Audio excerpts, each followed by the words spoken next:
Hey, good morning. Welcome back to Pure South Pastures. As you can see, it's an overcast morning. We got just a hint of rain yesterday. We're so thankful for that. It's been 90 days plus, I guess, since we've had any rain. So we got about a tenth of rain, and everything's just kind of freshened up this morning. The dust has settled a little bit, and I'm out here with the cows and the sheep and Knox, our livestock guardian dog. I want to talk about him today because I'm so proud of the way he's come along in the last week.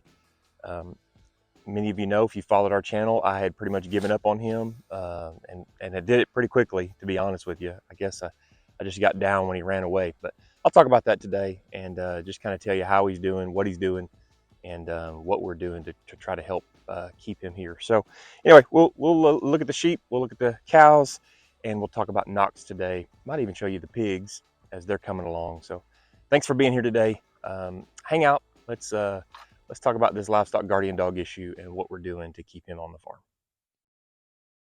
Well, Knox just got done eating and drinking here. You can see what he's doing. He's heading out to the sheep, which are all over there. What he does. And it's been so fulfilling to see him do his work. We'll walk up here, but he's been staying with him so well. Last weekend I made a video about putting him on a tire. So he's been on a chain connected to a tire with an eye bolt, and we were made sure to put swivels on both ends so that it wouldn't get tangled up. And he has learned to tug that. It's a small tire, it's not real heavy. And actually today I'm going to put an even smaller one on him because he's doing so well. He doesn't have a tire on right now, and we've let him off some during the day. He's just dragging the chain. That chain still keeps him off kilter enough where he's not sure. He doesn't feel sure-footed enough to be able to navigate through fences, or he feels like he might get hung up, and he would. It just slows him down enough, but it allows him freedom to move wherever the sheep move, and that's what he's been doing. He is a very personable dog too. Now, I know a lot of people don't want to connect with their livestock guardian dogs, but I feel like that's one of the things that's kept him here. Come here, buddy. Come here, Bubba. Come on. That's a good boy. That's a good boy. Yeah. He likes his pets. He's a good boy. You can see he's really lean. I've been trying to feed him well. I'm sure he expends a lot of energy taking care of the sheep. Good boy. He'll lay here and he'll just stay close to the sheep.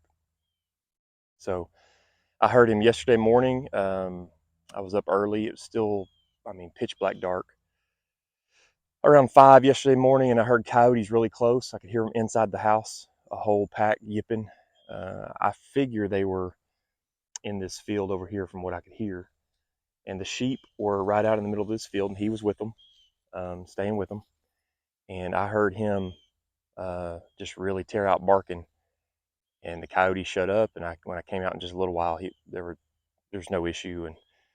But I'm thankful that he's doing what he's supposed to do. And something interesting too, in all that I read in preparation to have a livestock guardian dog, from what I read, I figured that he was going to be just barking at everything, just alerting at everything. And he really hasn't. He's he barks when it's needed. Um, if there's a threat, it seems that he barks at it. But if not, he's pretty quiet. I was a little concerned at first that he wasn't going to do anything, but when there's a threat, or when there's another dog around, he really gets after it. So he's got a pretty threatening bark too. So, oh, there he is, right there.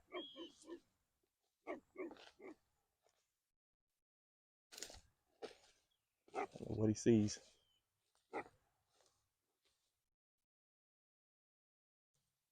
He sounds like a big dog, like he is. Get him, buddy. Tell him.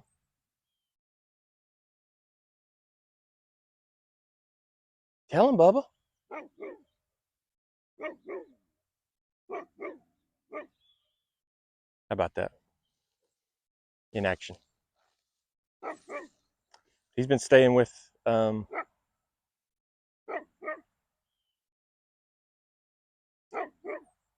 sheep. It's interesting. The cows we're grazing them together. We move them together. The cows will. It's not always like it is right here when they're just standing together all the time. But the cows will go off by themselves, and the sheep kind of stay in their little flock, and Knox stays with the sheep wherever the cows are. They can be doing their thing.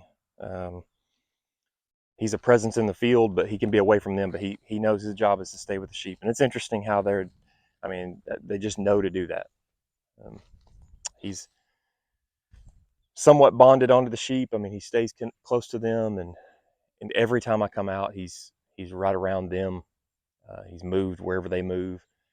If I come out at nighttime and see that they're laying in one spot, and I come out in the morning and they move to another spot, he's moved. And most of the time at nighttime, he's on the tire, so that means he's dragging that tire wherever they go. So that's interesting. It's really cool. So you can see the sheep here. They're cleaning up this fence line. This field is a really poor field. Lots of broom sedge here. We came in and cut the tips off of it off. We were kind of trying to leave some buffer to just give some insulation for the winter. Maybe we'll get some regrowth for the spring. Maybe some ryegrass, some cool season grass will come up. But I just ran the cows in here for a couple of days. It's a 9-acre field, so you can see it's large, but there's not a lot of nutrition here. I'm just buying a couple of days. They're picking through, and this is a really large paddock for what we do. We normally run the cows on just a few thousand square feet, so we tighten them down pretty tight most of the time. But this drought has been a whole different situation. So we've been changing up our plans quite a bit. We still have stockpiled grass in the back that we haven't moved to yet. Another reason that I stayed in this field is because I needed Knox to have a little bit of time up here close to the house. Back in the back, it gets pretty. There's a pretty great opportunity for coyote threat back there, and so I needed some time with him up here, closer to the house, where we could kind of get acclimated and build. Honestly, for me, it was building some confidence in his ability to do what he's supposed to do, and he's done a great job this week, and just helped me go a long way to believing that he's going to do that. So when we put a smaller tire on him today, it's a little like an 8-inch tire. It's just enough to put a little bit of weight on the other end of the chain. He'll be able to drag it around really easy, and I have no doubt that he's going to stay with the cow. So we'll be able to shift them around. This cow is the one that was sick. She still got. I gave her some Benamine last weekend. Vet believes that she has a calf pressing on her nerves, and so she's always been a poor cow. She never gains a lot of weight, but it's like her back legs are numb. It's what it, or maybe are even in pain. But she just walks really slow. So you can see she's not in the best of condition, but she's always kind of been a rough old cow anyway. She always gives a great calf though, so that's why she's still here. Interesting, grazing the sheep and the cows together. It makes it easy because you can move them all at one time. The sheep eat things that the cows won't eat, and that's pretty neat. I really like the sheep. The rams taking it easy. We're supposed to get some more rain today and tomorrow and Sunday and Monday. So the next few days we have chances of rain, good chances of rain, and that'll be awesome. So today I'll probably get some footage in just a little while. I'm going to be going to pick up some hay. We'll load some hay off of another piece of property that I bought from a guy. We'll bring them here, unload them in our hay barn, stack them, and then while I'm doing that, I think I've secured some other hay too. So I may get two different hay from two different people today. If we can get that nailed down, I'll feel really good. So I'm going to hold off on I'm going to have about 30 bales less than what I fed last year, believing that we can make up that 30 bales in the back on the grass that we stockpiled. So today I'm also going to get some cottonseed meal, which is going to be our protein source. As you can see, a lot of this stuff is not nutritional anyway, just because of the grass that it is. But as we move into the back, there's a lot of warm season grass that's going to be turning. We're going to get a frost probably the first of next week. And so they're going to need a protein source so that they can harvest that grass back there like it's standing hay. And I don't know how long the nutrition will hold. We'll watch animal performance really closely, and we'll see what happens. So that's going to be a test. I've talked about it before, but that's going to be a test that we'll carry out the next few weeks. So I'll keep you updated and posted on it. Not sure what he's barking at. Good boy, Knox. Good boy, buddy. All right, I'll take you along as we get some hay today.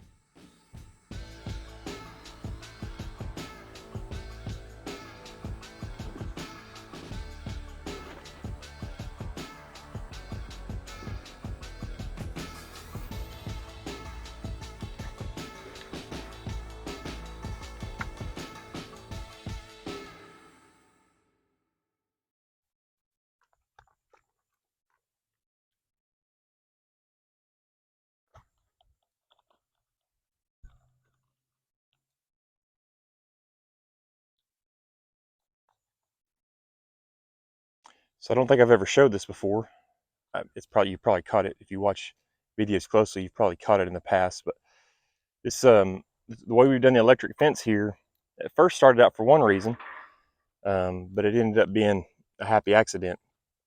So when we first had pigs in here, they dug this hole out just as a wallow, and it was really hot summertime. We kept pouring water here or using water hose to give them water, and they would wallow here. Well, it got so deep that I wanted to kind of restrict that a little bit, and so we ended up putting up the electric fence right here around this. That way we can open the gate, walk in easy, and the pigs aren't just right on top of us.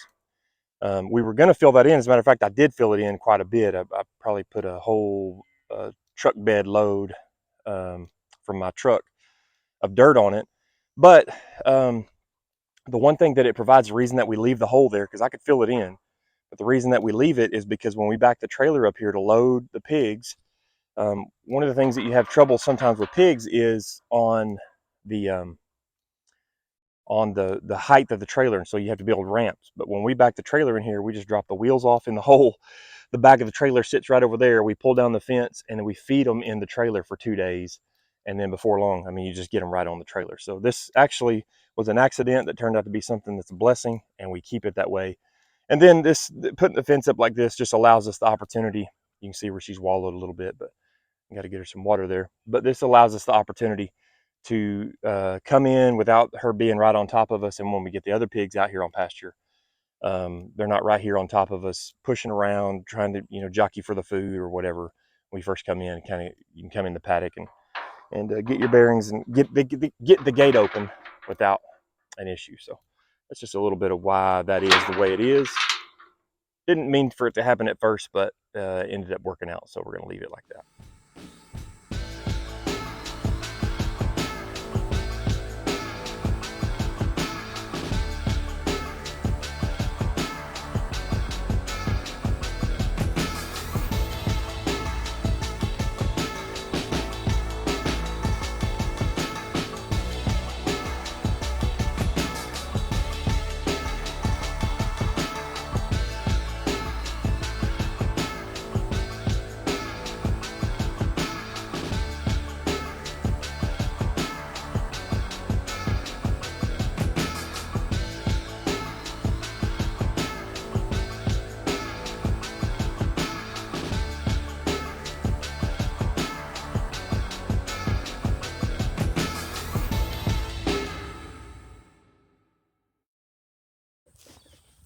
Just like that, trailer's empty, and hay's in the barn.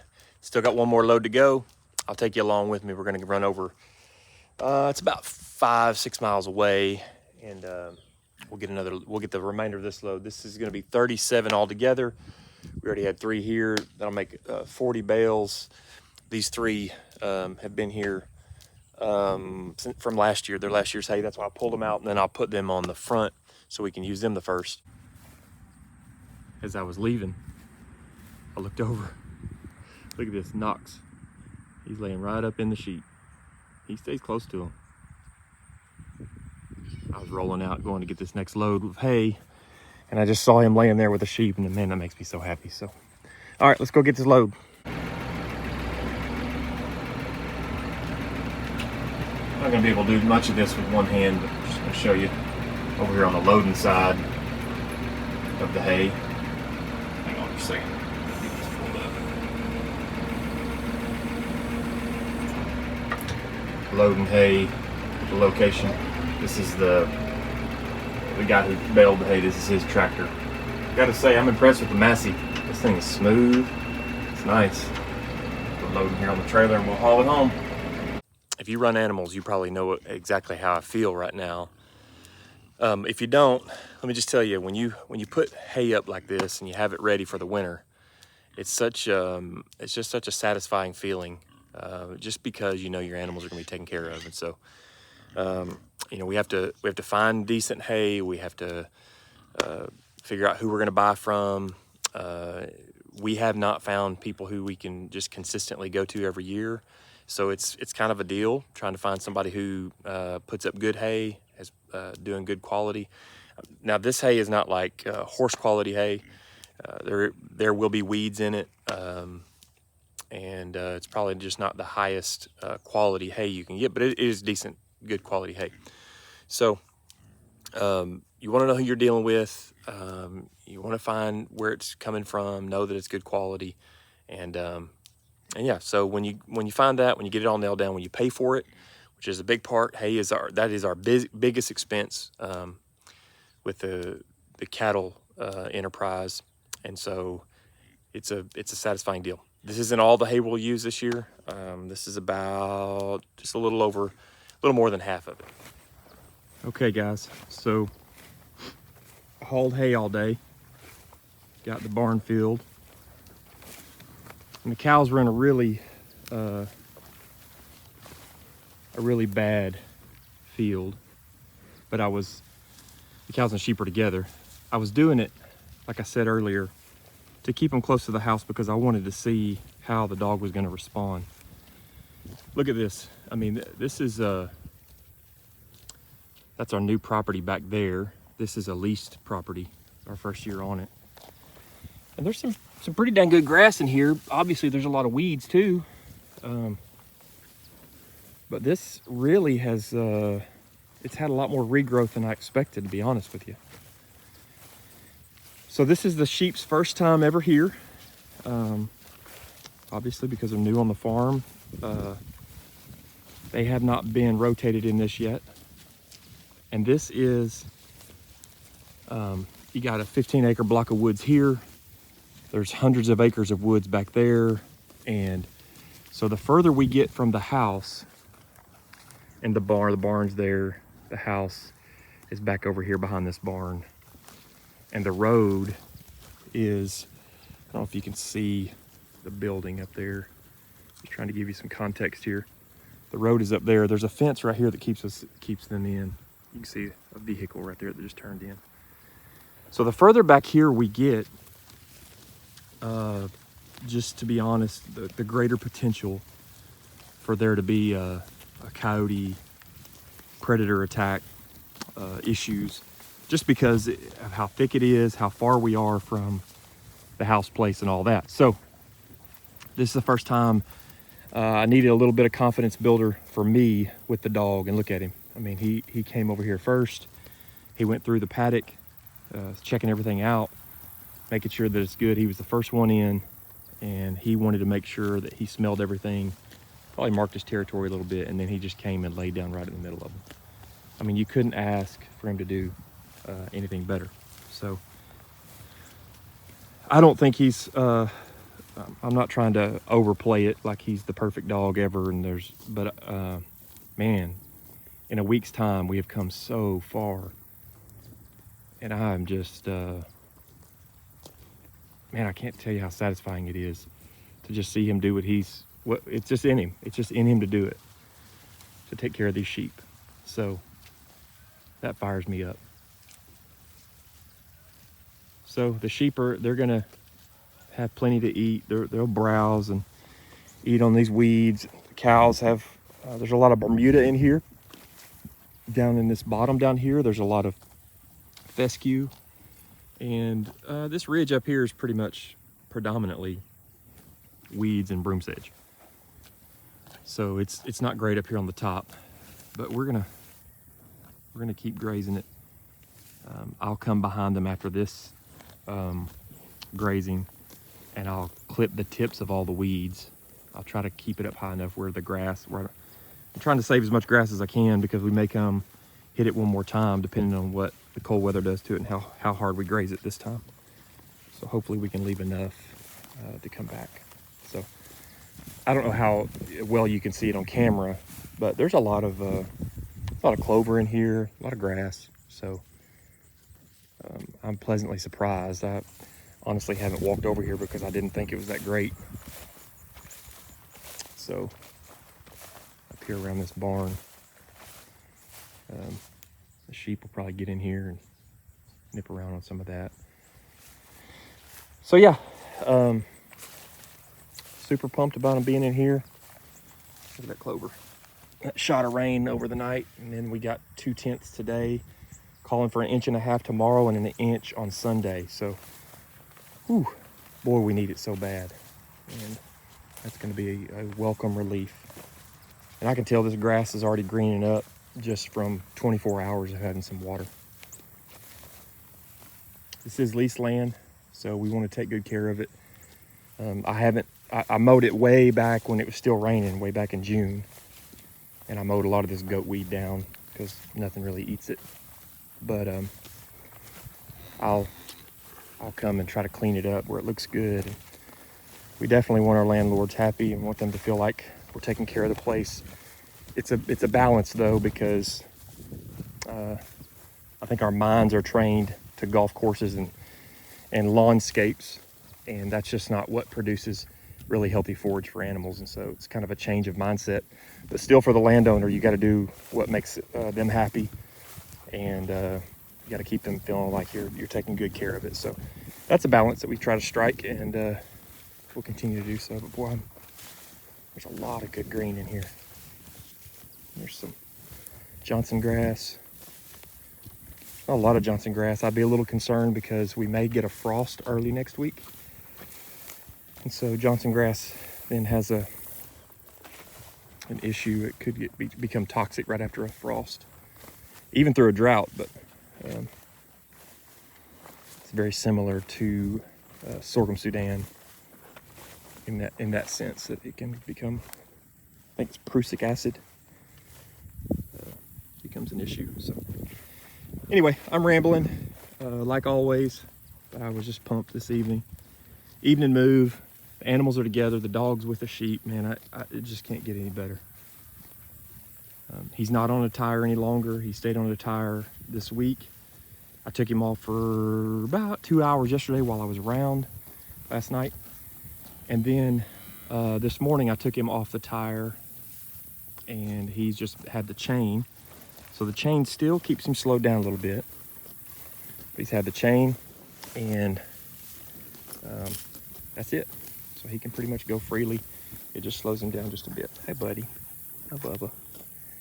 That's a good boy, y'all. This Knox is a good boy.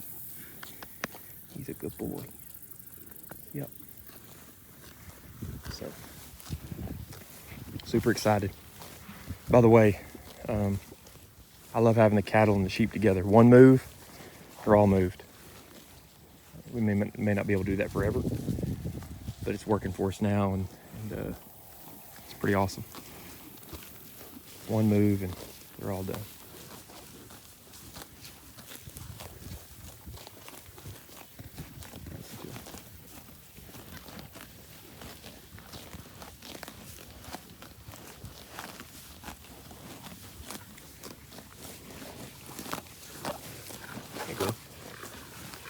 Hey, you. Hey, you.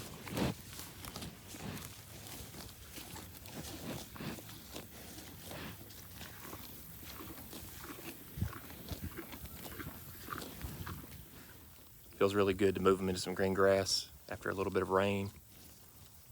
And I actually went and got some protein today because I thought when I moved them over here they were going to need it, but there's a lot of clover in here, so at least for the first day or so I don't think they're going to need it. We'll see how the other paddocks go, but this paddock is awesome. Exceeded my expectations. That's always good. Thanks for continuing the follow along with the story of the dog. I guess there's a lesson learned that just don't give up, man. I gave up really quickly. As a matter of fact, I really had just thought he's just going to be a yard dog, just a house dog, a farm dog, and because he was kind of hanging up by the house. And then last Saturday, I got the wild hair to put him on a tire and just do that for a week. And wow, it's been amazing. So I'm grateful for that. May talk about that in depth sometime. Just look at that whole deal and show you how I did that. But thanks for watching today.